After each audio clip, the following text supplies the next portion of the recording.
Immune response. Antigens.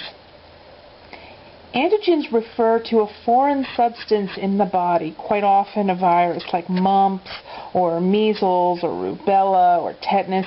It is an invader. The body's response is to create antibodies, which bind specifically to the given antigen. What does that mean? Once it's bound up, the antigen can't work because it's bound up by the antibodies. So antibodies are the protectors. The binding of the antibodies to the antigen stimulates the B lymphocytes to create memory cells. These memory cells remember, and they can stimulate the plasma cells to rapidly produce antibodies again the next time they enter the body.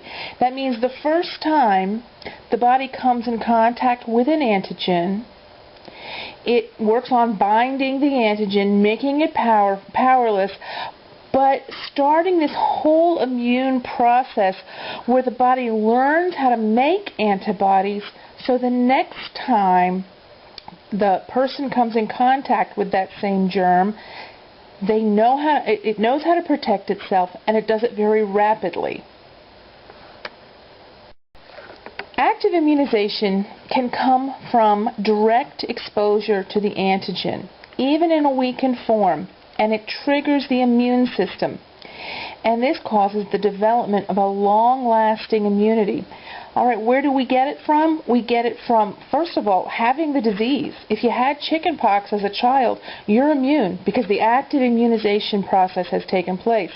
But the second place you can get it is through vaccinations. Now, vaccinations have gotten a bad rep from some people.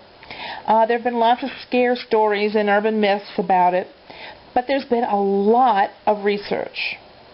And it's been very large research studies.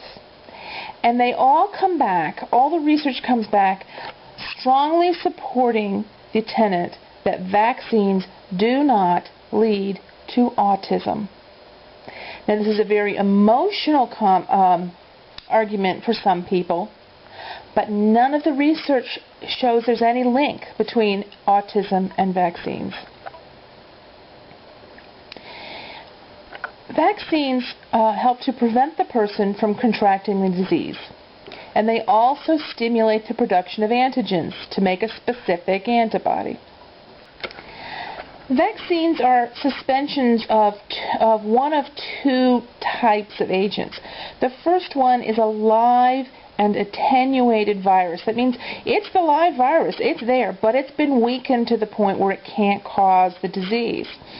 And these vaccinations will provide lifelong immunity. The second type of vaccination are those made up of killed or inactivated microorganisms. They provide partial immunity, so booster shots are needed for these type of vaccines. With active immunization, the body is exposed to a relatively harmless form of an antigen. The immune system is stimulated and remembers this antigen in case it comes in contact with it again. And immunizations do not cause full-blown infection. Okay, indications for active immunization. First, they help to prevent infection caused by bacterial toxins or viruses. They provide long-lasting or permanent immunity. And it's the herd immunity concept. Means that if everybody's immune to it, or most of the people around you, there's no way for that virus or that bacteria to pass from person to person. You've stopped it being transmitted.